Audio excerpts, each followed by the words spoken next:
Okay, good afternoon everyone and welcome to Wembley Hilton for this media conference to unveil Thomas's squad for the forthcoming World Cup Qualifiers with Andorra and Serbia. Bit of housekeeping as ever, if we can minimise it to 2 questions per person in the first instance. If we do get time, we'll come back around to you afterwards. I know we're a little bit early, but are you ready to go, Rob? Here we go. Thomas, lovely to see you. How are you? Very good, thank you. Yeah. Long summer and can't wait to start again. Good man. Let's get straight to the team that you picked, the squad that you picked, because 2 big headlines it felt to me in terms of inclusions with Elliot Anderson and Adam Wharton. Both defensive midfielders, which is an area you said you wanted to look at. What's your thinking with those 2? Yeah, we called both of them up because first of all we think both of them deserve it. They play big roles in 2 very successful campaigns in their clubs the last season. Adam was involved in major trophies for Crystal Palace, was a regular starter and a key player in central midfield. Elliot was a key part in the campaign that led to Europe for Nottingham Forest. He is for me a more of an 8 and Adam maybe more of a 6 from his characteristic. Both of them deserve it. They had a good start to the season. They have full rhythm. And it's time for more competition. It's time for a bit of fresh blood, and that's why they deserve to be with us. 2 very big name omissions as well, particularly Trent Alexander-Arnold and Jack Grealish. Can you explain your thinking about why those 2 aren't here? Yeah, of course I can. First of all, we decided for a tighter squad, for a bit more competitive squad. We didn't use all 23 players to make it more competitive to be in the squad. There is no doubt that I'm a big fan of Trent and of Jack, of both of their talent and of their personalities. They are big players. They will always be big players, and they will always be in the mix to be called up. I know that both of them are desperate to come back, which is really important. But for this camp, we decided on Trent's position for Reece and for Tino Livramento, simply out of competition. And we decided on Jack's position for Rashi, for Anthony, and for Ebbs. So the competition is up. They will stay in the mix. I know how desperate they are to come back, and from there we go. Thanks. Hi, I Thomas. think they can maybe have a bit more rhythm. Like Jack is starting now to play again, and has a huge impact already in Everton, which is nice to see. And for Trent the same. I think. After a change of clubs, new country and whatever, it takes a bit of time to settle and find his rhythm. On the right back position again, no Kyle Walker. What's the thinking behind that decision as well? Same. I mean, I'm a big fan of Kyle. I tried to sign him several times in my career, and I know what he can bring to any team. He decided for a new challenge, settled in Burnley, is a key player there. And I admire him for his courage to do a step like this, to stay in the strongest league and to go for a completely new challenge in his career. Same reason, and same reason. Competition is on. Reece is, I think, on this position slightly ahead at the moment, due how he ended the season and how he played for us in the camps. Won the Club World Cup, is a key player for Chelsea at the moment and did excellent for us. And the second place for this camp goes to Tino, and these are the decisions. So there had to be some difficult calls. These were some difficult calls for me, and we wanted to do it because we wanted a tighter squad and we wanted more competition to be in the squad. The last window came at a strange time in June and just before the Club World Cup. You said that you've made a tighter squad to change the feeling, and in competition, are you expecting a different feeling during this camp because the World Cup feels like it's at the end of this current season? Not only because of the World Cup is coming in 1 year, but I expect simply a different, different feeling, a different energy, because we simply have to play with a different energy and a different feeling. It's as easy as that. It's my responsibility to create it. I think we did it. First of all, we cut down the long list. We made the squad more tight and more competitive. So this is the starting point. And when the players arrive on Tuesday, we will make sure that everyone is aware that we have 2 important qualifiers to qualify, first of all, for the big tournament, and this is where the focus is. And for that, we have to play with a better feeling. We have to create a better feeling. We have to bring more energy. Kerry. Thomas, happy birthday. You got a lot of criticism over the summer for not selecting youth. Why was it so important to send those players out into competition instead, and what value do they get from that rather than being with the senior Whom do you squad? mean, like the under-21s? Yeah, but see, it played out quite nicely, I would say. Like Elliot had a huge role in the Euros, has now a tournament experience, and was a key player for Lee, and was a key part of incredible success, and won the Euros. Adam was involved in the titles for Crystal Palace, then got a head concussion, otherwise he would also have been a part in this. And to give them this possibility to be involved in a tournament football had the priority at this very moment. For us, we still, I think, we called 35 players in 2 camps, which was a lot, so we wanted to see as many players as possible, and to learn from the 2 camps, to have our experience, our observations, and then be able to create the squad for Andorra and for Serbia that we want to work with, and we want to go forward. Now everyone is, it's everyone's duty to keep the place and to push and to show that he deserves to be in camp. Ezra's had a big summer as well, winning trophies and getting the 10 shirt for Arsenal. Do you think that's a role he could be useful for with some injuries in this camp?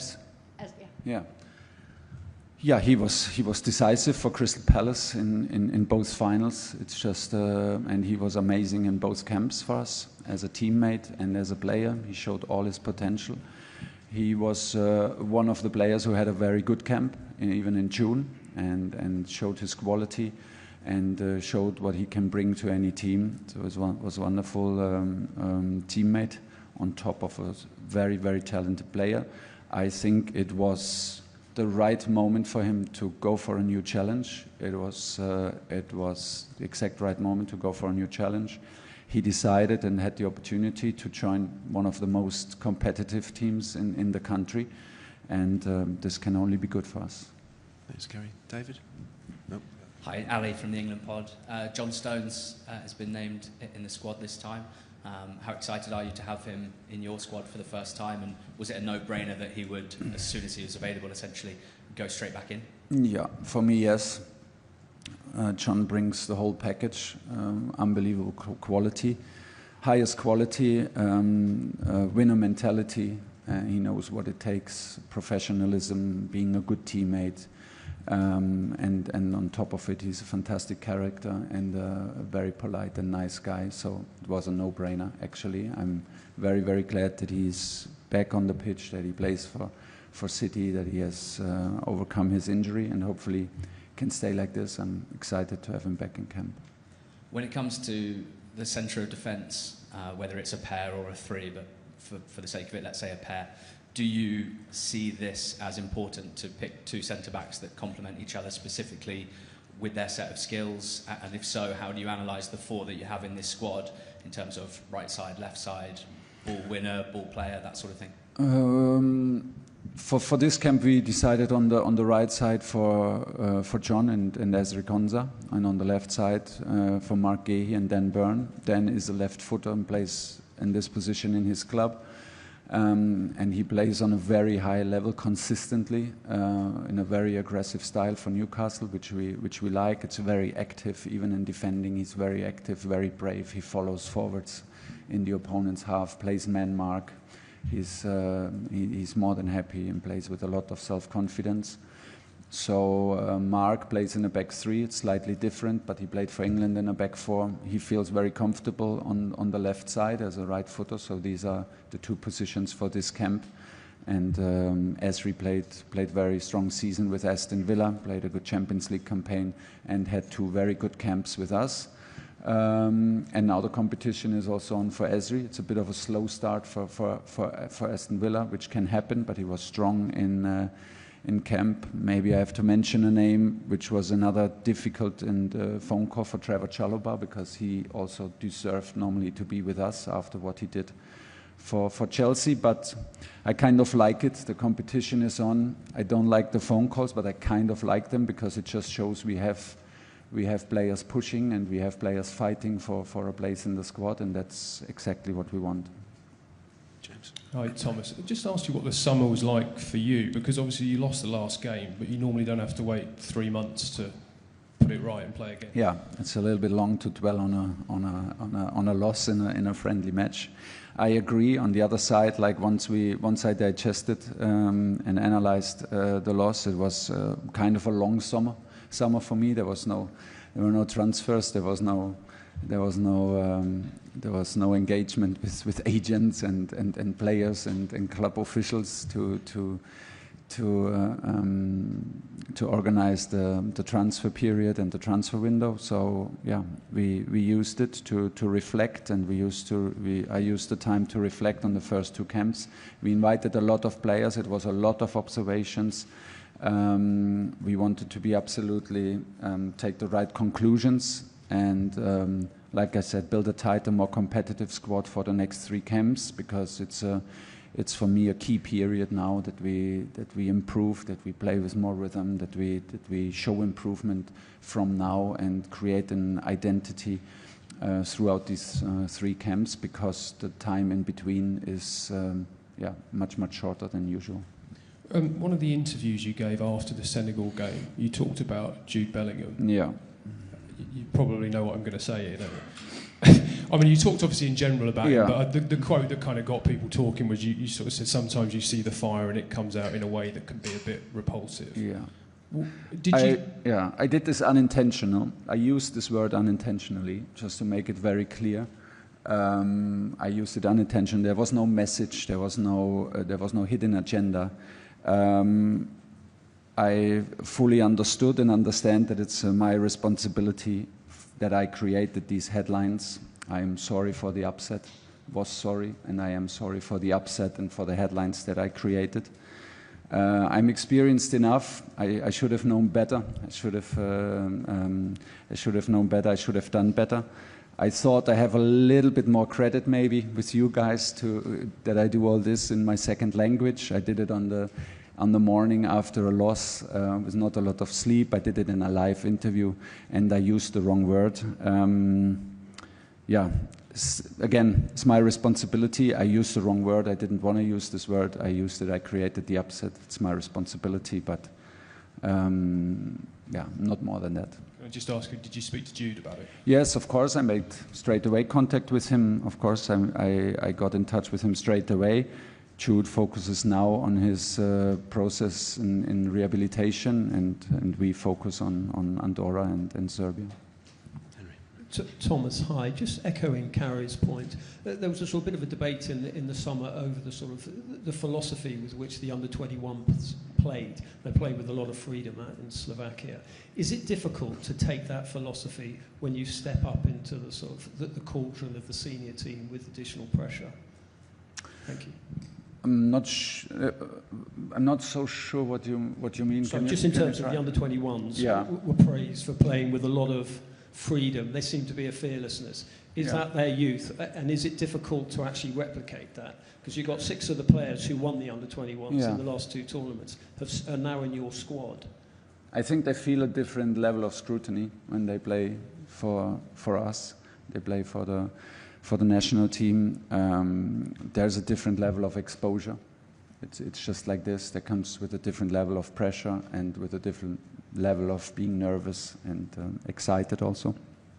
But it's actually the aim and the goal for all of us to find this freedom, to find an identity, and to build this identity and a sportive identity, what this team stands for, how do we want to play, how do we want to attack. And there are several zones and several parts of the game that we have to improve, be it in deep build-up, be in overcoming a low block in the middle of the pitch, because both teams now will most likely again play in a 5-4-1 deep block against us.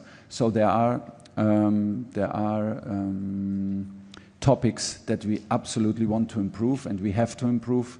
Off the ball, we have to create an identity. How do we want to attack, and how do we want to press in the opponent's half? How do we want to defend in ourselves in the middle block? How do we stay active? How do we show bravery? How do we show freedom? We are on that. We needed maybe 2 camps to understand our players better. We needed maybe the 2 camps to understand the rhythm and the challenges of international football better. But we feel very well equipped now. The plan is absolutely clear what we want to do from Tuesday on, and hopefully spectators, you guys, and people in the stadium can feel it that we go forward. But the aim is, of course, to replicate what Lee has done and play with freedom and play with hunger and win a title. Okay, any further questions? Okay, Rob, we've got time for 1 or 2 more. It's just here. Thomas, can I ask you about Kobbie Mainoo, who is having a difficult time of it at the moment? He's not played a single minute of Premier League football for Manchester United, but only just over 12 months ago, he seemed England's answer in the centre of midfield. He started in the final. Yeah. That was your predecessor, clearly not you.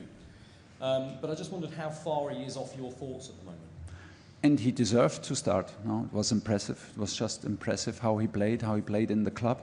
That's maybe the most important, how he played in the club, and then it was almost like, it was almost logic step that he played for the country, and he played fearless, he played with excitement that the youth sometimes brings.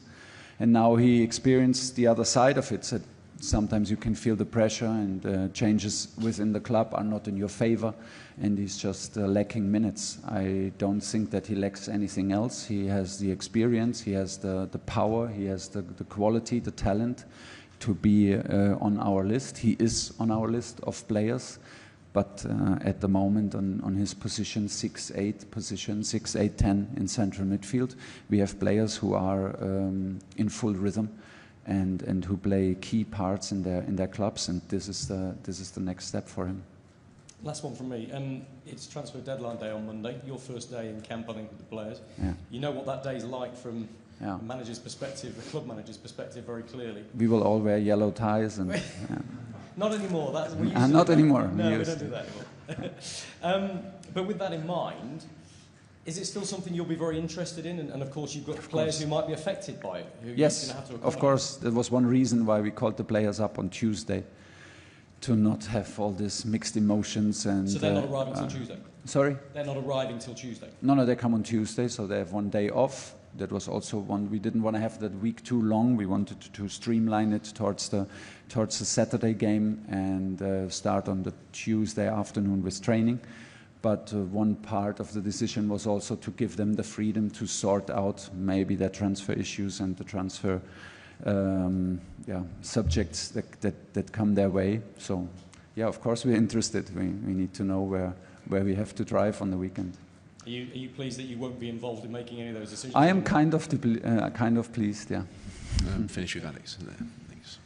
And the first call up for Jed Spence playing at left back for his club. Do you see him as a left back option as well for England or both sides? Jed comes to camp as a left back, yes, together with Miles. And fights for his position there. It's a first call-up. I think it's very well deserved. He had a very strong end to the season, won a major trophy, and a very strong start to the season with Tottenham. He played very impressively in the European Super Cup, and they played with a lot of talent and with a lot of speed down his side. He defended excellent. I think he can be, and he is a very aggressive player who loves to have one-on-one duels. Who's not shy to be in one-on-one duels with the most talented, and the fastest players who play on the right wing out there. So strong start to the season straight away, and he's a big part of the success at the moment in Tottenham. And everyone told us that he is very focused at the moment, very focused on training, very keen to get better. We can see this. And that's why we called him up. Okay, we'll conclude it there. Thank you for your time.